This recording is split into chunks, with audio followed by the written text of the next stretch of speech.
Good morning. Good morning. It's Bill, the Knee Pain Guru. Hello. It is Thursday, May 27th, 2021. Today we're going to talk about increasing range of motion in the knee joint with grinding bones. Sounds horrible, doesn't it? Okay, let's see. We're going to dig into what I did.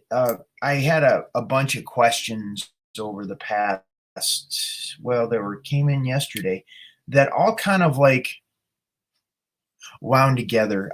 I don't really look at, and this is where I see many people suffering with knee pain getting stuck. They get stuck in their diagnosis. They get stuck in what happened to their knee.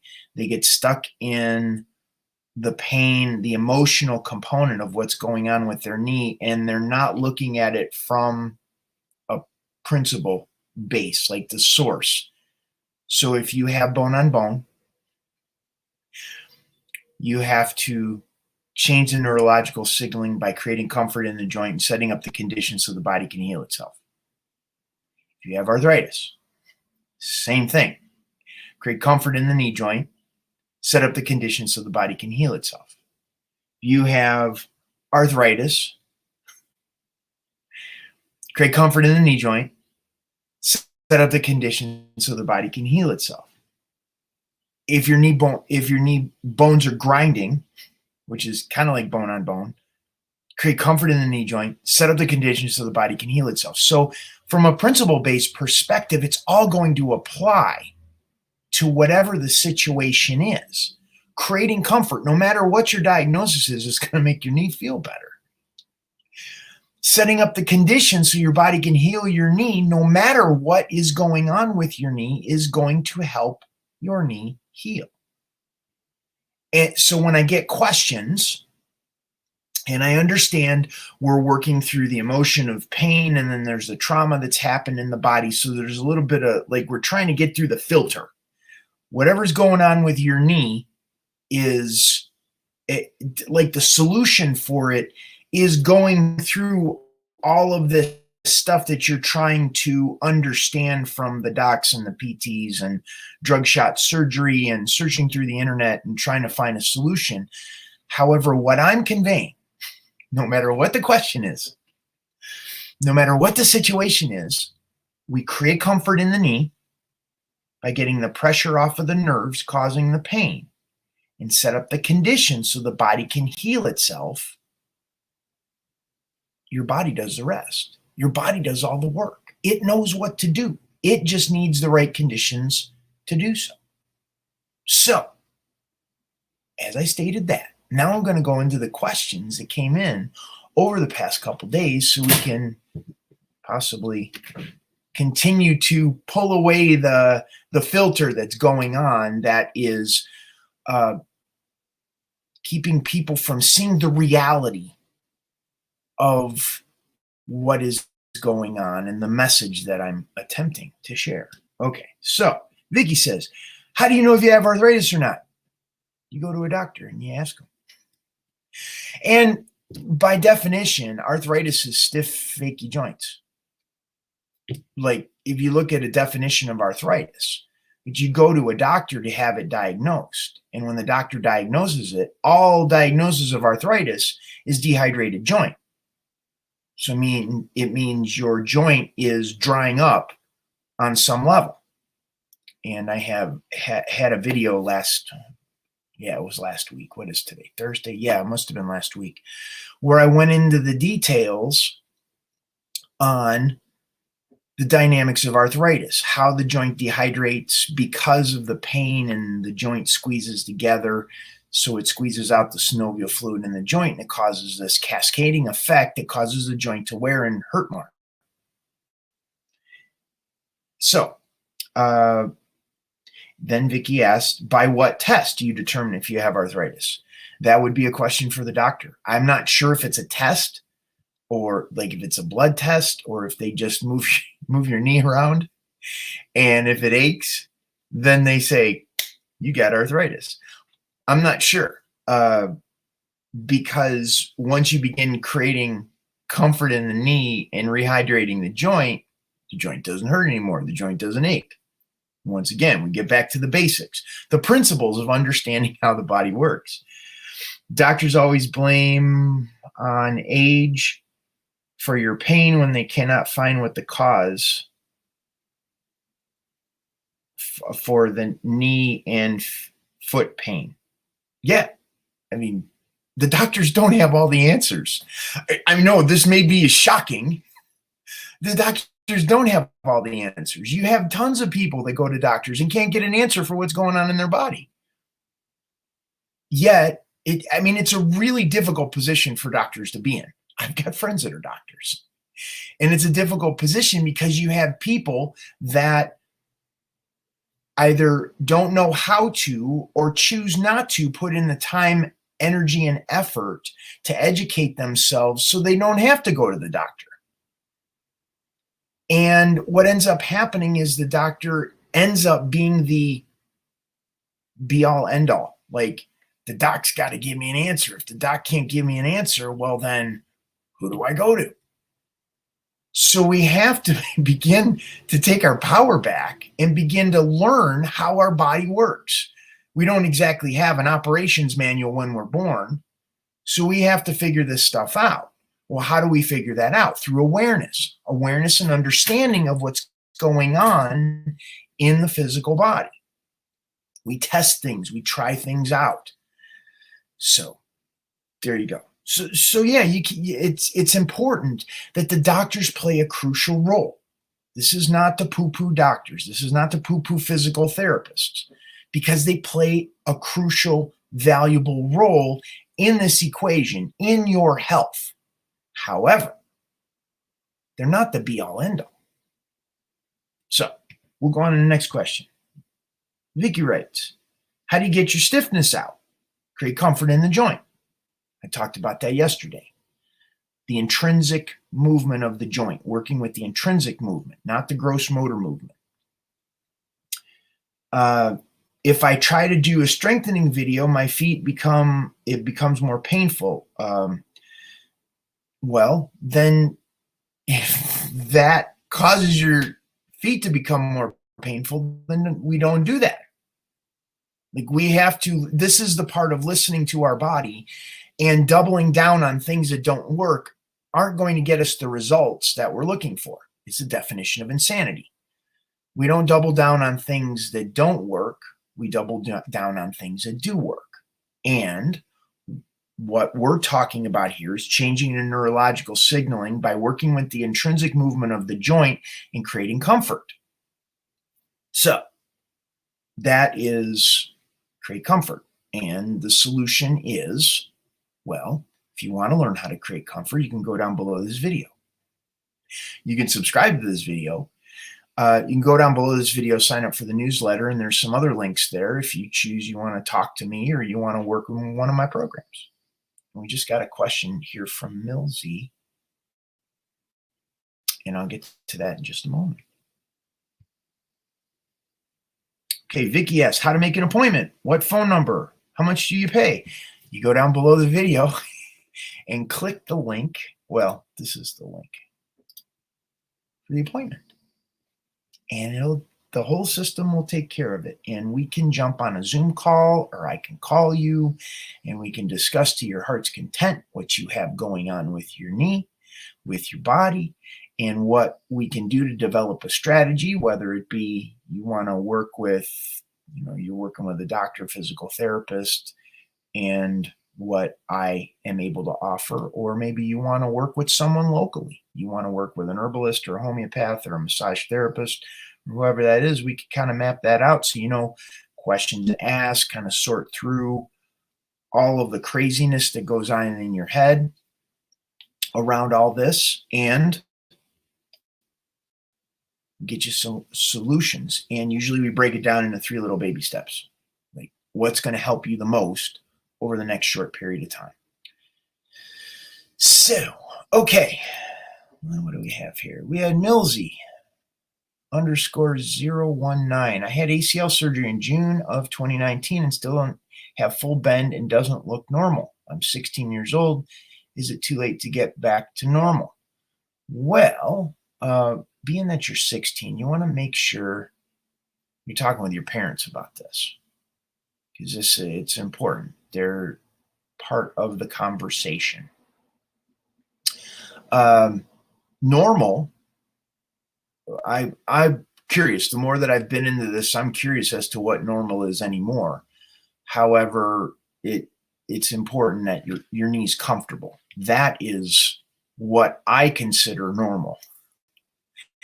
That's what I consider normal. Most people kind of like suck it up and push through the pain and deal with it. So, and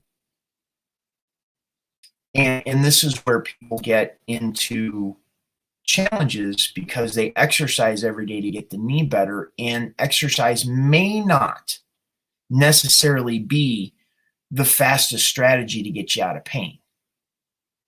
You know, it's like the shortest distance between 2 points is a straight line, but if you're going through red traffic lights and get into an accident, it's not the shortest distance. There's timing. There is taking other factors into consideration. So we have to look at that. Okay, normal is the same as my other knee. Well, you tore your ACL, so it's not the same as your other knee. Like, your knee has been irreversibly changed. You tore your ACL, just like I did. Doesn't look deformed. Like, what did your doctor say? Maybe you talk with your doctor about it, the doctor that did the surgery. Getting it to complete range of motion shouldn't be a problem. Pretty straightforward in terms of creating comfort in the knee and changing the neurological signaling. But this is where sometimes we need to have the doctor in the conversation. Obviously, you're 16, so we have to have your parents in the conversation of this, and then figure out a strategy for you. But it's certainly possible. So, okay, on to more questions here.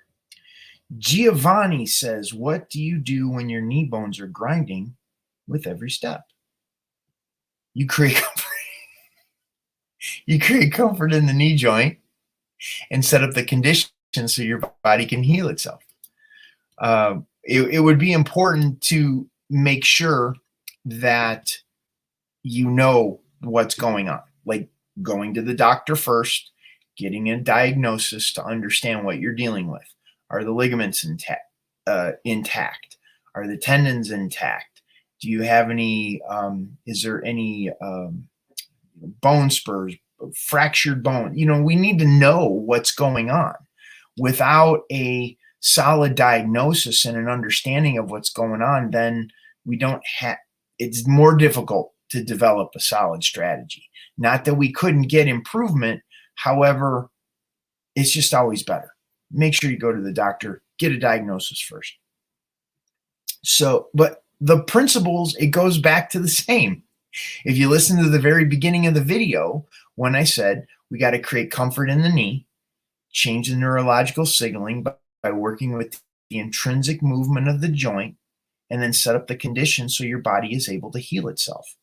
The grinding bones are a result of the breakdown of the tensegrity structure. Tensegrity structure is spelled Tensigritty. And when there is a balance of tension in the knee joint and a balance of tension in the body,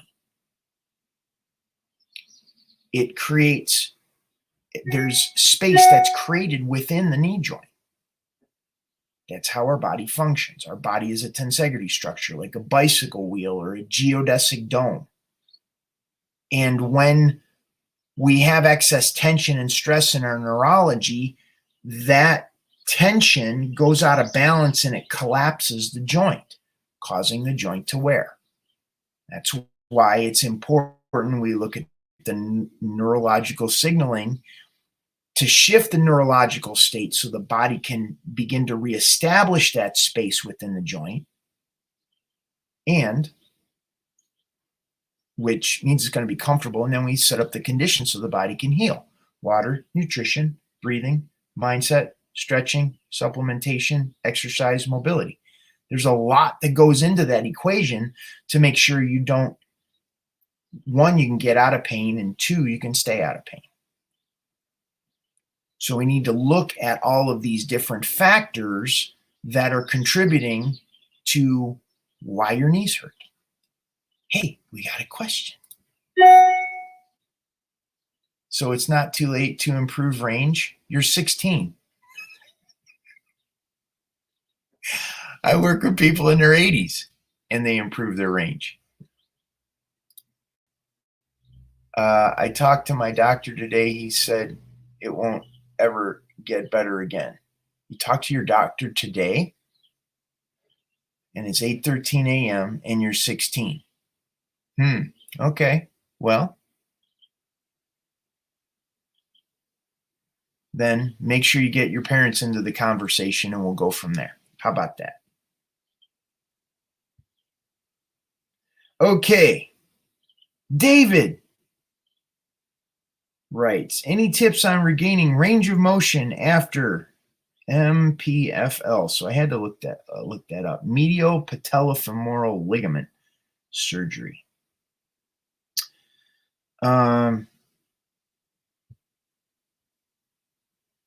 Construction with quadricep autograft. How about we create comfort in the joint and we set up the conditions so your body can heal itself? When the knee joint binds down, when there's difficulty with range of motion, whether you're 16 or whether you're 80, there's too much tension in the joint. Think of it like a door frame. Let's see, there, that has two, the hinges aren't in the right place, so the door can't close. It's too jammed up. So what happens is no matter how much you push on that door, it's either going to rip the hinges out, or you're going to crack the door, or you're going to rip the frame that the door sits in. This is the same thing that happens in a knee joint that isn't able to fully extend or fully bend. There's too much tension in the joint. So creating comfort, changing the neurological signaling, working with the intrinsic movement of the joint, we change the reference point and the relationship of the bones, the tendons, the ligaments, the fluid, the fascia, whatever is going on in the joint that is causing it to be tight. And when we change that relationship, you immediately begin to have more space, because we've switched what's going on in the knee from a sympathetic state, fight or flight state, to a parasympathetic state, a rested and relaxed state. When anything relaxes, guess what? It's got more space. When it has more space, that means the range of motion is going to begin to increase in the joint as a result of changing the neurological signaling. It's actually quite simple. The most difficult part is changing the mindset that you either have to stretch it, push the knee joint and stretch it, or strengthen the legs. Like something got weak in the leg that now it's not strong enough to straighten or bend. And we can use the analogy of driving a car with your foot on the gas and your foot on the brakes. And the conventional medical model is, well, if we step on the gas harder, the car will go. And what I'm suggesting is, well, let's just take our foot off the brake and the car's going to go on its own. We don't have to fight it to do so. This is what goes on in the neurology of a knee joint that doesn't have full range of motion. Now, I'm really working with you guys because I've been trying to figure out how to say this different ways so it's heard over the past 13 years. Okay, what we got here? Let's see. So it's not to improve range. Talk to my doctor so you won't ever get better again. Get a different doctor. Let's see. I'm in Australia. My parents are in the conversation. I booked an online call with you. Awesome. Great. Look forward to speaking with you. That'll be fantastic. Make sure that they are with you on the call, because this will be important, because I want to be able to break it down for you and your parents, because we got to make it, first it's got to make sense. You just got to go, oh, well, duh, yeah, that's a no-brainer. And then we can move forward. Because if if there's like this thing in the back of your mind, well, comfort's not going to make a difference in my knee. Okay, well, then I'm not going to be able to help you.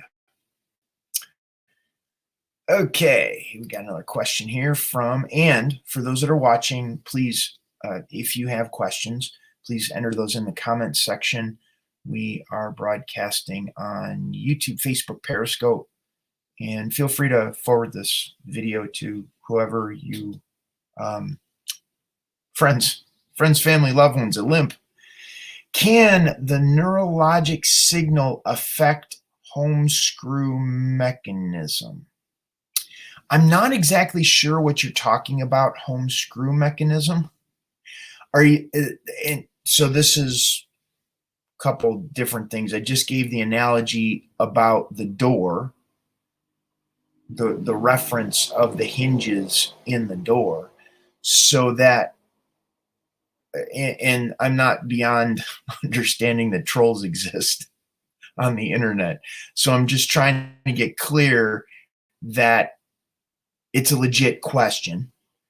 Second is it doesn't look like English might be your first language, and I have no problem. I'm just trying to sort through the question you're trying to ask. And then third, you could have screws in your knee like me. So I'm trying to figure out like which way you're coming from in that question. I'd be happy to break that down. So if you can expound a little more or write a little more on the home screw mechanism, then we can kind of pick that apart. Tibial rotation when full extension. Ooh, I like your question. Excellent. Okay, yes. So this was a scenario that I ran into with my own leg. I had ACL reconstruction, had 2 pieces of meniscus taken out of my left knee. I have a pin in my tibia. I have a pin in my femur that is holding together part of the patella tendon that they use to recreate the ligament in my left knee. I dislocated my left knee 4 times before I went to the doctor. This is why I want people to learn from Bill's mistakes so you don't end up in a similar situation. However, this is interesting because in order for the leg to fully extend and fully bend, and I may pronounce this incorrectly, Kagri, there is a rotation that's required in order for the accordion effect of the femur, the bone in the upper leg, and the tibia and the fibula, the bones in the lower leg, to fit against each other. There is a screwing mechanism. What happened was, during my injuries, my femur was rotated externally. There was an external femur rotation which bound and didn't allow the leg, the lower part of the leg, to fully bend, which meant I couldn't get my heel to my butt. So yes, this is exactly what I'm talking about, is that's an intrinsic movement that through the range of motion of the bending of the leg and extending of the leg, there is a twisting or a corkscrewing, or it's a screwing mechanism that takes place when we bend the leg, that if that is off because of a rotation, the intrinsic movement in the femur, the intrinsic movement in the tibia or the fibula, the bones could actually get in the way of themselves, squeezing on nerves, irritating muscles, tendons, ligaments, whatever is going on in there, making it difficult to fully extend or fully bend the leg. So that, awesome awesome question. Yeah, that's you get props for that one, like a bonus. So anyhow, that fantastic. I'm like tickled when I get the higher aware a client is, the more work we can do, the more specificity we can do. And we start out with the simplicity of it, where we create comfort in the knee joint, working with the intrinsic movement to increase your awareness. So now we can continue to up level what is going on in your knee, going on in your body, because it doesn't stop with the knee. Once that we fix the corkscrewing mechanism, then it's like, man, my hip feels weird. Now what's going on in my lower back? What's going on in my feet? So we begin to work and shift and change based on how your awareness increases from what's going on from your injury. Because in order for the knee to hurt, we have to have a tension pattern going from your toes all the way up to the top of your head. That can't be disregarded. We have to look at all of those elements in order to get you to a place where you feel really comfortable, feel good in your movement. And this is where there's a huge disconnect if we're just looking at a conventional medical model. They're looking at getting the legs strong. When you get the legs strong, then it's like you're good. When you have the surgery, then you're good. That just means nothing is broken or torn in your knee anymore, and your legs are strong enough for you to function in day-to-day life. It doesn't mean you're going to feel normal again. It doesn't feel you're going to be able to move without feeling like something's bothering you in your knee, in your body. And this is where we need to kind of look through it with a flashlight, all of these different aspects of what's going on in your body to get it to feel normal again. Because when you have an accident, an injury, a surgery, a trauma, what ends up happening is the body tenses up to protect itself, and the rest of the body compensates. So we get the knee out of pain. It doesn't mean all this tension is gone in other places. We tap into the tensegrity structure like we spoke about just earlier today, which helps with the process. Meaning if I stub my toe, the rest of the body tenses up. If I relax my toe, the rest of the body can relax as well. So we can use the tensegrity structure as a valuable tool in terms of relaxing tension in other parts of the body, but we also have to look at creating comfort in the intrinsic movements that are going on in your neck or your shoulders or your back or your hips or ankles, feet, hamstrings, quads, shins, calves. So anyhow, thank you for your question. That was an excellent question. Okay, so it's like, okay, you heard this guy talk for the past, it's almost a half an hour, my goodness. Okay, what can you do next? You can go down below this video. There's 4 things I have in there. Oh, wait a minute, we didn't finish. David said, any tips on regaining range of motion? Yeah, we covered that. Extreme amounts of pain and tightness when bending the knee. Yes. Barely getting 50 degrees flexion 2 weeks post-op. David, it's important to take that into consideration, that you're 2 weeks post-operation. That's a real difficult period of time to be in, especially just after surgery. The body is working on trauma. You got the trauma from the surgery, trauma, whatever caused you to have the injury that you had.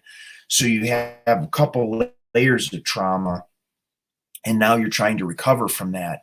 And it's important to understand you have the physical thing that's going on that the doctor's fixed. And then you also have the neurological component that is helping or hindering the physical component to heal.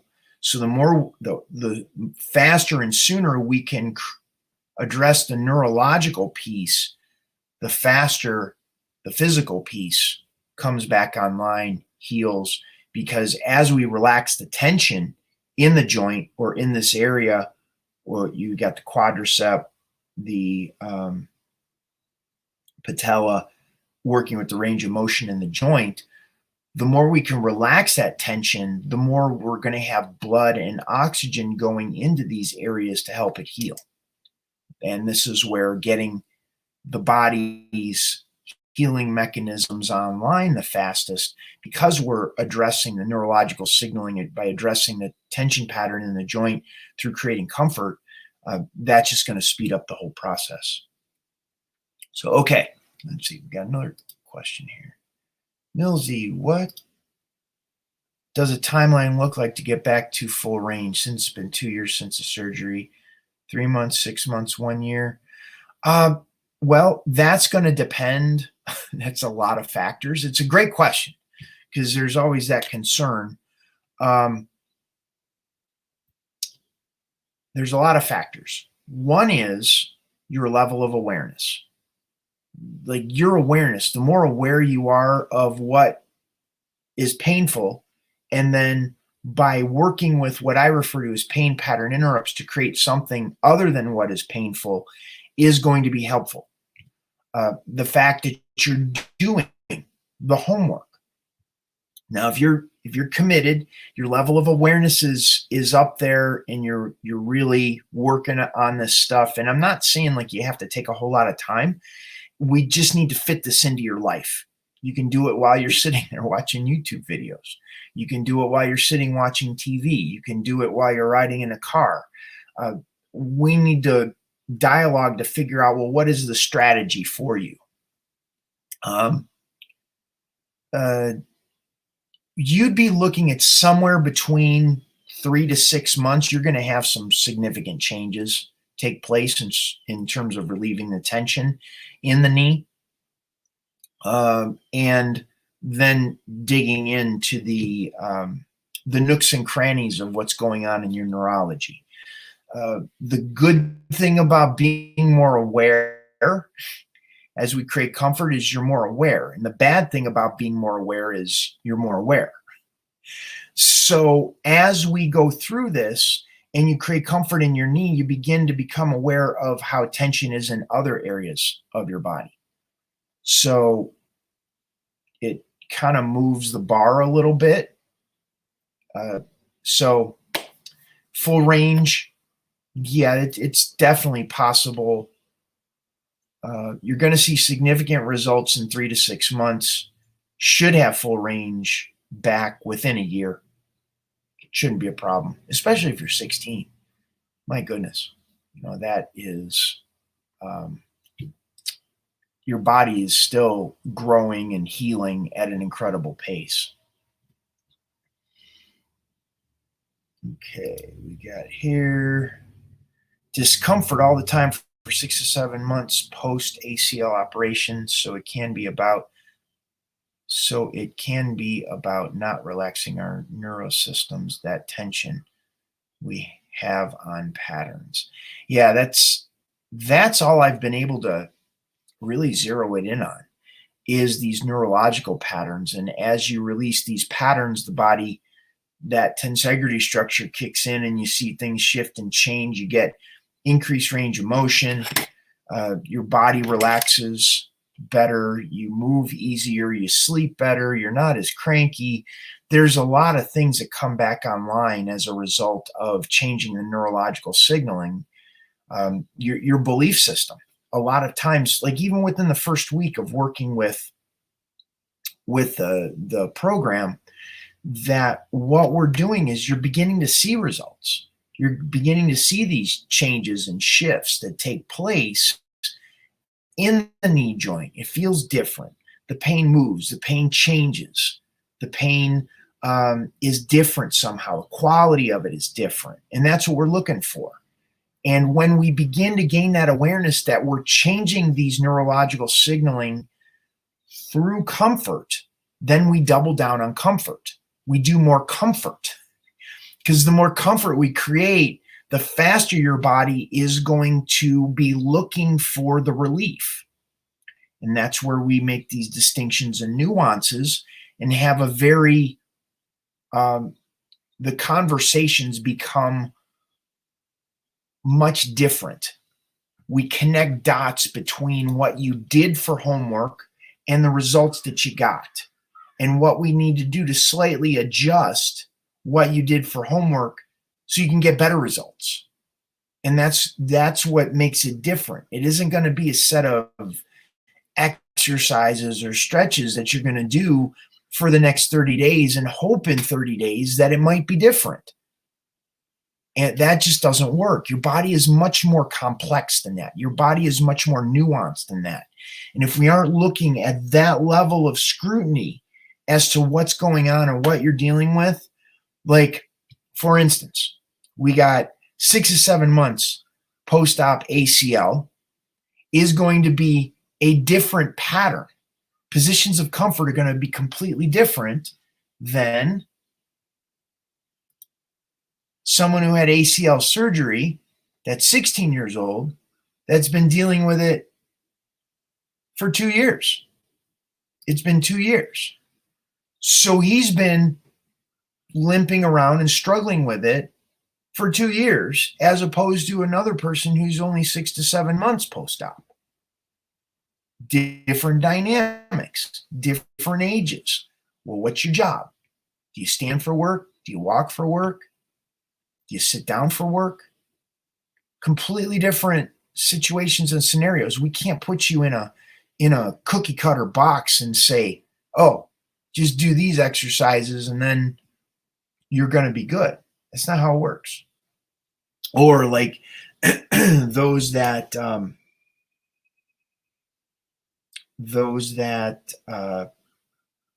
sent in their questions. Some people had knee replacement surgeries.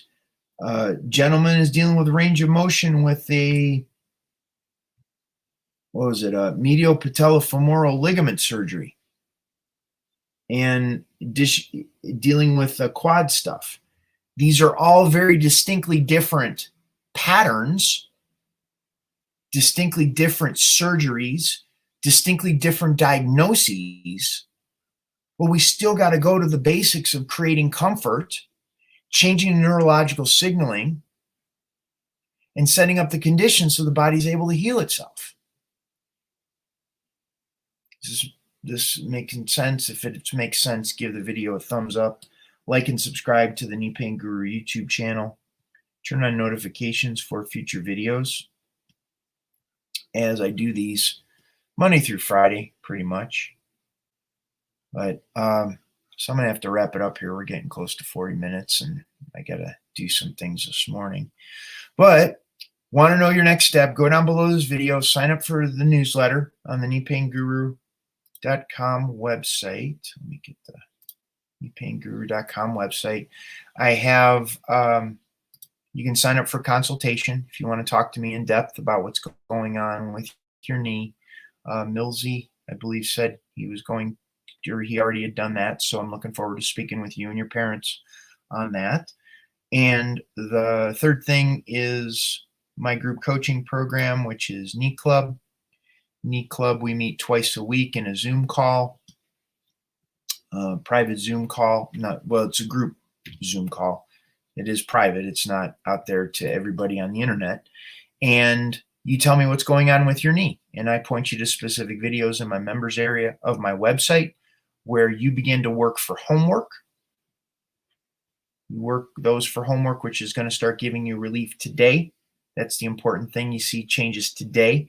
And then the next time we talk, once again, we meet twice a week on Mondays and Thursdays.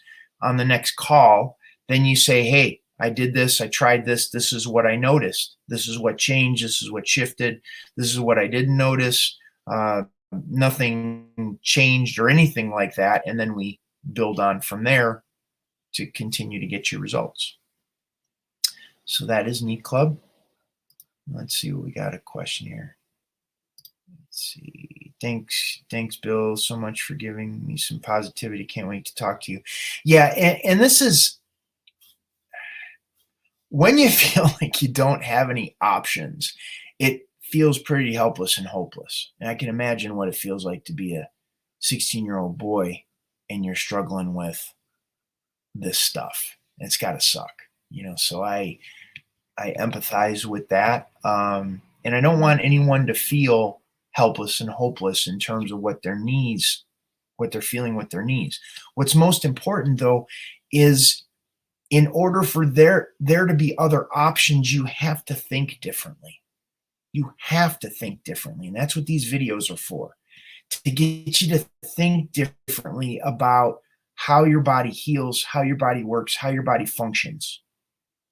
And in order to access those aspects of our physical body, you have to look at it through a different lens. And we have to go outside of the box of drug, shot, surgery, physical therapy, because that's really limited in terms of what it allows your body to do.